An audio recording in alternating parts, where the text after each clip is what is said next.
The program you're about to watch is part of a free series we are making available to you as a gift from Greg Fritz Ministries, entitled You Have the Spirit of Faith.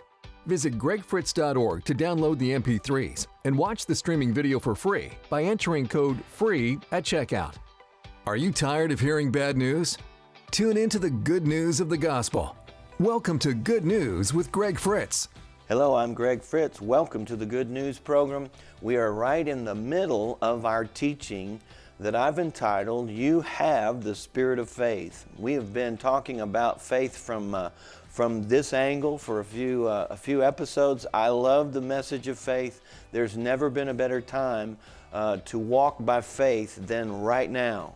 If you're going to be happy and free from the stresses of the world and the overwhelming politics and news reports, you're going to need to walk by faith. And you have that option as a Christian. You can go to my website and you can get the free study notes. Download your copy today. You Have the Spirit of Faith. Or we will mail those to you if you call our helpline. We'll mail you a free copy. You can also go to my website and stream this entire series, 20 episodes on You Have the Spirit of Faith. Go to the free download section. You can stream them or you can download the audios. We have different options for you. When you download that audio, it's yours to keep. You can put that, you download it to your computer, then you can put it on your phone, you can put it on your device and take it with you, listen to it in your car. And if you don't know how to do that, I always say this, ask your grandkids, because they can tell you how to do all of that and they'll give you all the technical support you need. I want to start today with Luke chapter 17 and verse 5. And as I've said, the most general response that you get as you begin to talk about the importance of faith and walking by faith and living by faith and what it'll do for you, one of the most popular responses is, you're right, faith's important, I just don't have much. I don't have enough faith. I just don't have much faith at all, and if I had more faith, I could do more. And this is exactly what the apostles were feeling in Luke chapter 17. And they made this statement, verse 5, and the apostles said to the Lord, increase our faith. And this is a loaded question. It's a great question because so many people feel like they need more faith. They feel like if they had more faith, they could do more for God and they could be more successful. They just don't have enough. And really, if you look at Jesus' interaction with his disciples, many times he talked about their lack of faith. He talked about, the limits of their faith and why didn't they use their faith. And he was constantly commenting on their lack of faith. And so they're thinking, you know what, I would do better. We could do a lot better if we had more faith. And so it's really a way of blaming God. It's almost like saying, God, you have the faith I need and you're not giving it to me. If you just give me more, then I could do better. I could pass these tests with a lot higher grades than I am if you just give me more faith. And I want to just say this right up front. You don't get more faith by praying for it. That's not how faith comes. If you have listened to this series in particular, we talk about how faith comes. It does not come by prayer. You can pray and you can fast and you can cry and you can get everybody else to pray with you and pray for you. But faith comes by hearing and hearing by the Word of God. And Romans 12:3 says He's already given to every man the measure of faith. So you have faith. These disciples had faith. So they're asking the Lord for more faith. And we can learn a lot about this subject with His answer. And so I'm going to read the rest of this. We'll start again, Luke 17:5. And the apostles said to the Lord, increase our faith. We need more faith. You need to give us more faith. And the Lord said, if you have faith as a mustard seed, you can say to this mulberry tree, be pulled up by the roots and planted in the sea, and it would obey you. So first of all, Jesus is not giving them more faith. Let's just make that statement right up front. They said, give us more faith. Basically, he said, no, I'm not giving you more faith. This is not how faith comes. Then, if you read it and look at it, he's saying, if you had faith as a mustard seed. Now, mustard seed is one of the smallest seeds on earth. If you've ever seen one, it's just a tiny speck. He used that on purpose. Now, we know that God has dealt to every man the measure of faith. And if you believe in God, you've got some faith. If you believe that Jesus died and rose from the dead, you've got faith. If you believe that you're going to heaven when you die, you've got faith. And by Jesus, by using the mustard seed, he's saying, every one of you have more faith than this. But if all you had was a mustard seed worth of faith, can you imagine God giving us the measure of faith and it being smaller than a speck? That's just not... He's exaggerating to make this point. And every single one of us that have faith have more than a mustard seed. But if that's all you had, the smallest amount you could imagine, and we could even say it that way, it's like the Lord saying, if you had the smallest amount of faith that you can even imagine, the smallest division of faith, if you had just a single mustard seed worth of faith, you could say to this mulberry tree, be pulled up by the roots and planted in the sea, and it would obey you. This is imagery, and that's what it's supposed to be. You're supposed to see this picture that there's hardly any faith at all can remove a tree from the roots. Now that's quite a task. Think about it, especially in their day when they didn't have machines. Moving a tree would be a monumental task. And he said just a speck of faith would pull a tree up. If he'd have said it would pull up a weed by the roots, that would be pretty cool. You'd go, wow, I could see that. But he said it's going to pull up a tree. If you had a speck of faith, you could say to this mulberry tree, be pulled up by the roots, and it would obey you. So he's saying just a little faith will do great things. Now remember, the question was, Lord, we need more faith. Give us more faith. His response is, a speck of faith could do great things. So what he's really saying is this, and this is true for us today.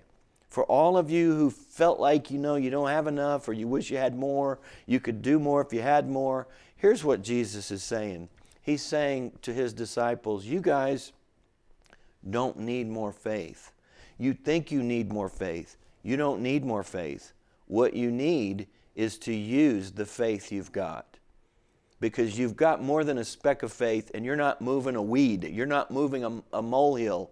You're certainly not moving mountains, but you're not even moving a molehill. Your faith is not even registering on the scale.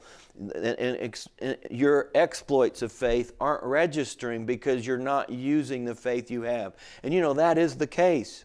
Jesus knows what he's talking about. And nothing has changed as far as faith and the principles of faith go. Nothing has changed since that time. So people, Christians who feel like they need more faith, the truth of the matter is they're not using the faith they have.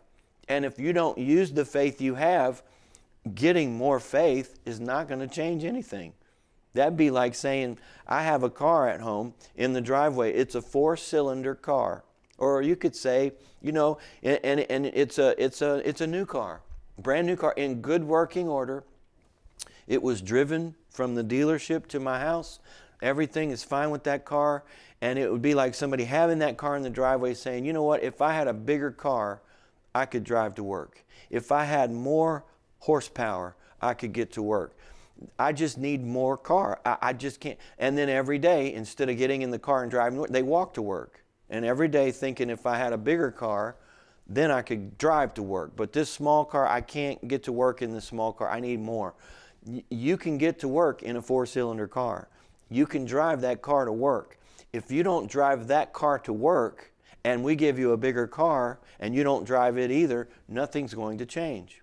We could give you a huge car. We could give you a tank, and it still wouldn't change anything if you don't get in it and drive it to work. In other words, if you don't use it, you don't need more. And that's the case. Think about this. Let's go back to this same picture, the same imagery. He says, if you had faith as a mustard seed, you could say to this mulberry tree, be pulled up by the roots, and cast into the sea. And this is we're jumping ahead to some teaching that we're going to do in upcoming episodes, but it fits right here. It's simply this. If you have faith, you can say to this mulberry tree, you guys aren't saying. What are you saying? If you have faith, you can say. But if you're saying the wrong thing, then you're not using your faith. So you can transfer this to the storm. When the storm came upon the boat and the disciples were there with Jesus and they said, Master, Master, we're all going to die. That's not faith. That's leaving the car parked in the driveway. That is not using what you have at hand. That is completely denying the faith that is in your heart and believing something else. So one of the ways you can see if you're using your faith or not is what you're saying. The mulberry tree will never be pulled up by the roots and cast into the sea if you don't say. That is really the key. The first step to releasing faith is what you say. So you can tell if somebody's using their faith or not by what they say. You can have great faith, but if you're speaking doubt and unbelief, if you're speaking facts, then it's not going to produce anything in your life. And we could increase the amount of faith you have in your heart, but if you're never saying, be pulled up by the roots and cast into the sea. And what did Jesus do in the middle of that storm? In the middle of that storm, Luke chapter 8, when the disciples were saying, we're all going to die, Jesus stood on the bow of the ship and said, peace, be still. He had faith, and he said. They had faith, but they said the wrong thing. They didn't release their faith. So this principle is so important because your faith is going to be released to the degree that you say.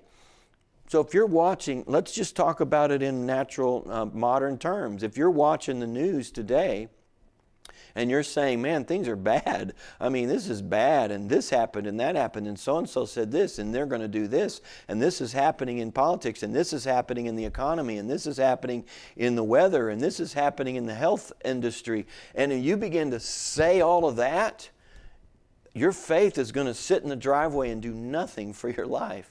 If you have faith as a mustard seed, you could say, we can turn that whole thing around by ignoring a lot of these circumstances and begin to say what God said. Begin to say and speak the promises of God. And if you want to transfer that into modern life, you could say things like this. You may have lost your job. The economy may be tight.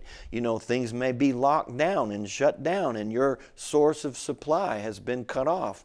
Well, what do you do then? You need to say, my God shall supply all my need according to His riches and glory. Maybe you have symptoms in your body, or maybe you have other attacks in your life. You say, by His stripes, I am healed. You begin to say, I am an overcomer by the blood of the Lamb and the word of my testimony.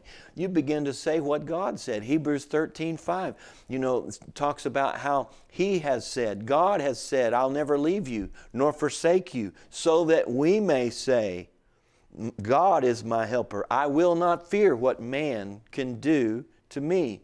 That's your faith.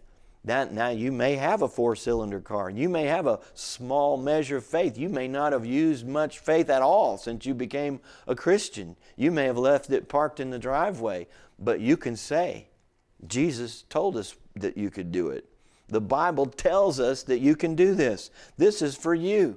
Jesus didn't say, you need to start all over, guys. You need to go back to square one. I'm going to have to sit you down, and we're going to have to go to kindergarten, and then first grade and second grade, and at some point, you'll be ready to do something that takes faith, or you'll be ready to exercise faith. He didn't say that. He said, you're ready right now.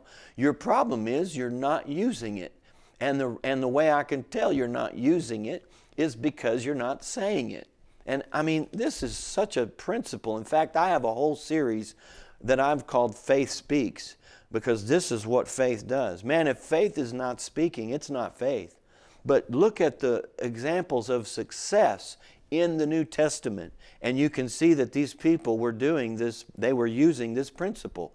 The woman with the issue of blood said, if I may touch his clothes, I'll be made whole. What is that? That's faith. Now, I don't know if she had a mustard seed or if she had a shovelful of faith or a truckload of faith. I don't really know, but I know this. She used what she had.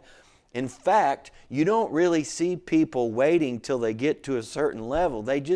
People in the Bible that received from God used what they had. We can do the same thing today. We can use what we have. She said, if I touch his clothes, I'll be made whole. Jairus, who came to Jesus just before this woman in Mark chapter 5, said, my daughter is at home and she lies at the point of death. Come lay your hands on her and she will live. What is that? Well, that's faith. I don't know how much Jairus had, but boy, he took what he had and started using it, didn't he? He didn't wait for permission. He didn't take a test. You don't have to go take a faith test like a driver's test. And it's like you take this test and go, you know what? You scored a 50%. You're not going to be able to use faith right now. You need to go study. You need to redo this because you're just not at a passing level. That's not what Jesus said. In fact, there was a man in Mark 9 that came to Jesus, and he had this son that had the deaf and dumb spirit. We've referred to it many times. This guy, you could listen to what he said. He was not using a bit of faith. He said to the Lord, if you can do anything. Well, that's not faith in God right there. That's just hope. That's just desperation. He said, if you can do anything, I don't even know if you can do this. I mean, I know this is a big problem. I just don't know how big a God you are. Well, man, if you're, all of us are beyond that. I mean, all of us would admit that God can do anything. There is not a problem in the world that God can't solve. There is not a sickness, disease, or challenge that He can't defeat.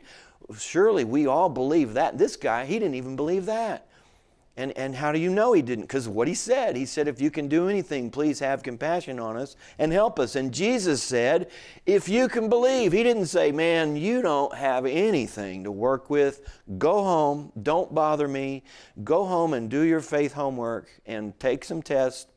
Pass the faith test at the local faith, at the local faith school, and once you get your diploma, you come back to me, and then maybe you can get a miracle. No, he didn't say that at all. He said, if you can believe right here, right now, all things are possible. That is so liberating. He's basically saying, you can do this if you choose to do it, and we don't have to get ready. You can just do it right here, right now. Once again, same principle. He could have quoted himself. Jesus could have quoted what he said to the disciples right here. He could have said, Guy, if you had faith as a mustard seed, you could say to the mulberry tree, be plucked up by the roots and cast into the sea, and it would obey you. He could have said that, but he basically said the same thing. He said, if you... Notice this man said to God, if you can do anything, and Jesus turned it around and said, no, that's not the question. I'm not on trial here. We're not trying to decide if I can do I can do it. I made the world. I can do it. My resume speaks for itself. What we want to know is if you can believe. And I've given you the capacity to believe, the ability to believe, and I'm giving you the choice to believe right now. What are you going to do? And the man, it was pretty pitiful, but I believe he reached the mustard seed level. Here's what he said. He said, Lord, I believe, help my unbelief. It's like, man, I've never done this before. This is like a muscle I've never used. This is like something I've never done this before. It's very awkward for me. But if you're telling me to do it, I'm going to do what I can. I do believe, help my unbelief. And do you know that was enough? Jesus met him at the point of his faith, and his son was delivered from that hour, and he got his miracle, went home happy because he didn't have much. I think you could all agree. He didn't have a whole lot, but he used what he had, and it was enough. Can I just say it again? Use what you've got. Begin to use what you've got. begin to speak to the mulberry tree. Begin to speak to your problems. Begin to speak to your mind. If you're dealing with oppression, if you're dealing with pressure, if you're dealing with anxiety today because of the state of the world, begin to speak. Use your faith. Don't just sit there and be bullied by facts and figures and news, but begin to talk back. You know, if we let the world do all the talking, we're not using our faith. We need to be saying some things. We need to be responding to some of the things that we're dealing with and that we're facing in life.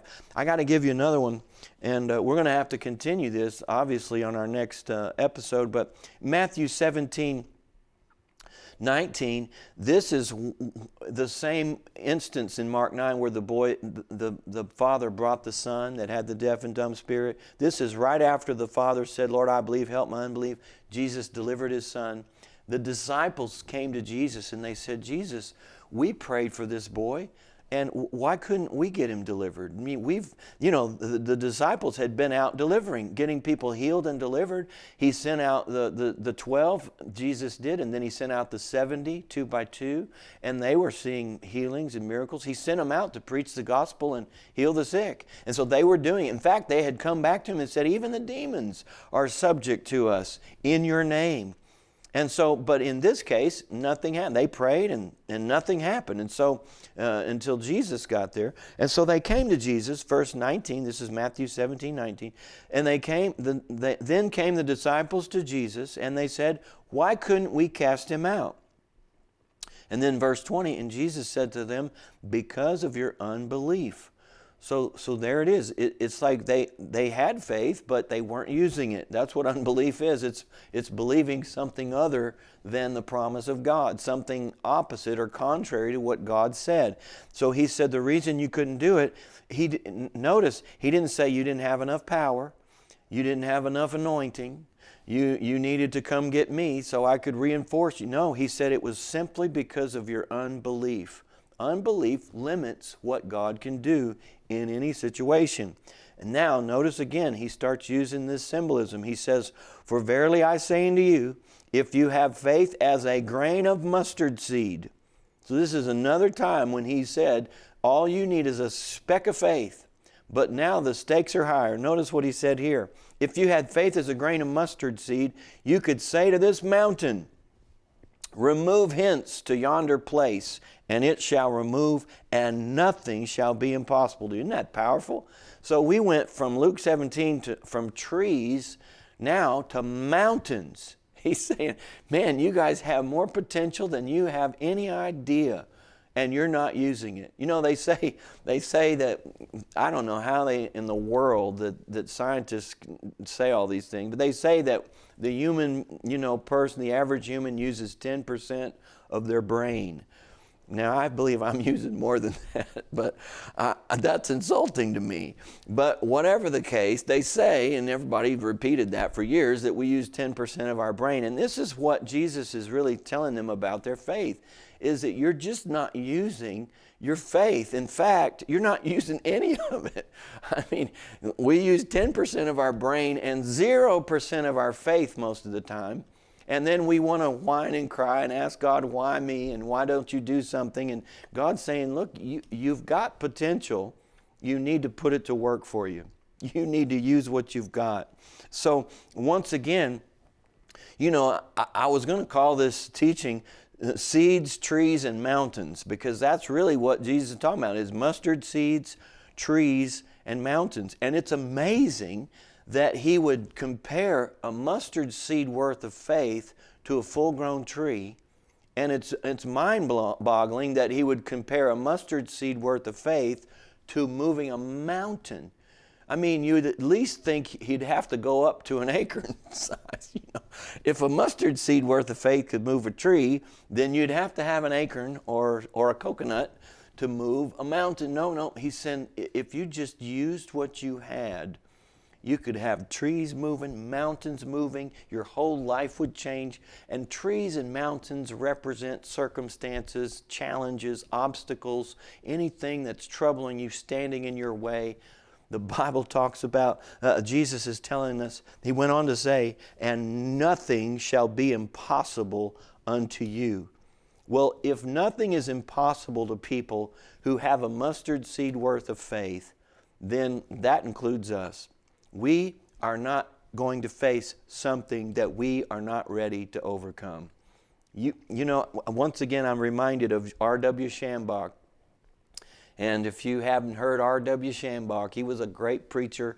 Google it. I'm sure he's got lots of videos out there. But he was on his deathbed in the beginning of his ministry, and he was almost gone. And the Lord spoke to him and said, "You don't have any problems. All you need is faith in God." And that is not a scripture, but it's scriptural. And it applies to us today. I want to encourage you once again, use what you've got. I guarantee you, as a Christian, you have more than a mustard seed worth of faith. So the level and the amount of faith you have is not the problem. Let's begin to use it. You need more teaching on this. We're going to talk about how to act on the Word, how to release faith, and we've got all these teachings ready. They're geared up. I'm going to make more recordings, so watch the following episodes because we'll help you in your faith walk and in your faith life. I know you're going to enjoy that. We're raising money right now because I'm in the middle of filming 100 episodes. We're accelerating our filming because I want to get these messages out to my viewers, to my audience. You know, I pray for my audience. I think about you all the time. You're such a blessing to me. During this entire lockdown, pandemic, whatever you want to call it, my partners and donors stepped up and they really helped fill in the gap. And I just can't thank you enough for that. I've said it before, but I felt like Elijah, the prophet, sitting by the brook and the water, you know, I had water from the brook and the ravens brought bread and meat in the morning and bread and meat in the evening. And our partners and donors did that for us. And it's just, I know the Lord is behind it and He's my provider, but He used many of you. And I just can't thank you enough. And so I hesitate to do this, but some people wait until they know you have a project before they give, and that's fine. I just want to let you know what we're doing. And for us, you know, to spend $35,000 right away on filming is a lot of money. And I could use special offerings. And so if you would like to sow a special offering into our ministry to help us with these recordings, and they will come directly to you. When we're done with them, we'll send them out to you on whatever platform you're watching and get those out there so that people can feed on this. And I believe it'll be life-changing. Go to our website. You can give that way. Call our helpline, 918-749-7744, and we can help you. You can give by phone. We can mail out a remittance envelope, and you can just put your check in that and mail it back to us. Or you could set up an automatic payment plan. We have all different ways to give to make it more and more convenient to our partners and friends. Thank you today. We've run out of time. I'm going to continue this teaching, so you don't want to miss that. And until then, remember this: the good news is so good, the bad news doesn't matter.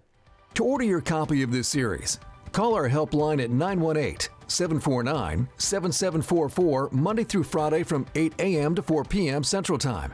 We need to find new ways to get the Word into our life. We ought to find ways to put it on our devices. We need to read it. We need to keep it before our eyes. We need to meditate on it. These things are the things that will change your life. GregFritz.org offers many free resources on a variety of topics, such as how to let go of your past, live worry-free, hear God's voice clearly, and receive God's best in your life. Visit GregFritz.org to download free teachings that will change your life today. Greg Fritz has been changing lives through the good news of the gospel for over 35 years. This good news will inspire, inform, and change you so you can live daily in all the promises of God.